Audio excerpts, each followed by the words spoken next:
Qu'est-ce qu'un train peut nous apprendre sur la crucifixion? Imaginez que vous soyez un opérateur dans un poste de contrôle d'une compagnie nationale de chemin de fer. Vous avez les yeux fixés sur vos écrans et vous recevez en urgence un appel de la police pour signaler un gros problème. Sur la ligne des trains à grande vitesse se balade une personne sans se rendre compte qu'elle est en danger. Le TGV est déjà tout près de l'endroit où se fera l'impact. La personne va se faire tuer vu la vitesse du train. Il y a juste avant l'impact une possibilité de dévier le train sur une voie secondaire grâce à un aiguillage, ce qui sauverait l'intrus d'une mort certaine. Un problème encore plus grand apparaît. La même police signale un mouvement de grève avec blocage des trains sur cette ligne secondaire. La manifestation est suivie par plusieurs centaines de personnes et ils sont assis sur les rails.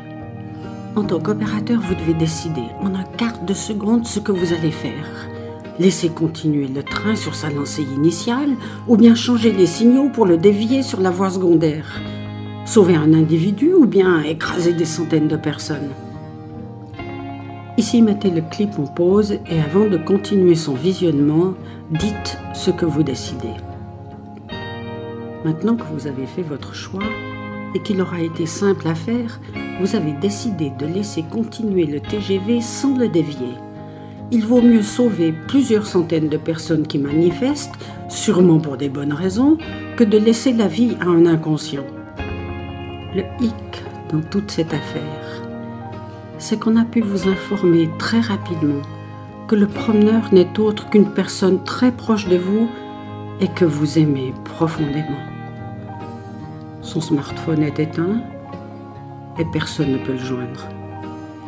Quel choix allez-vous faire? Cette histoire absurde montre tout l'enjeu de la crucifixion du Christ. Pour sauver l'humanité, il a accepté de mourir à notre place. Le Père a sacrifié son propre Fils. Le TGV du mal l'a écrasé. Admettons que ces centaines de manifestants ne savent absolument pas ce qui s'est passé au poste de contrôle et l'histoire de leur salut. La direction des chemins de fer a tenu secret cet épisode malheureux. Un jour, une personne vient leur apprendre. Il y a alors deux possibilités. Soit ils croient que c'est la vérité, ou bien ils contestent en disant que comme ils n'ont jamais entendu parler de cette histoire, c'est du mensonge. Les seules personnes qui seront vraiment sauvées pour l'éternité, ce sont celles qui auront choisi de leur plein gré de croire en cette bonne nouvelle. Dieu les a sauvés. Il ne veut contraindre personne. Ça s'appelle offrir un espace de liberté pour choisir.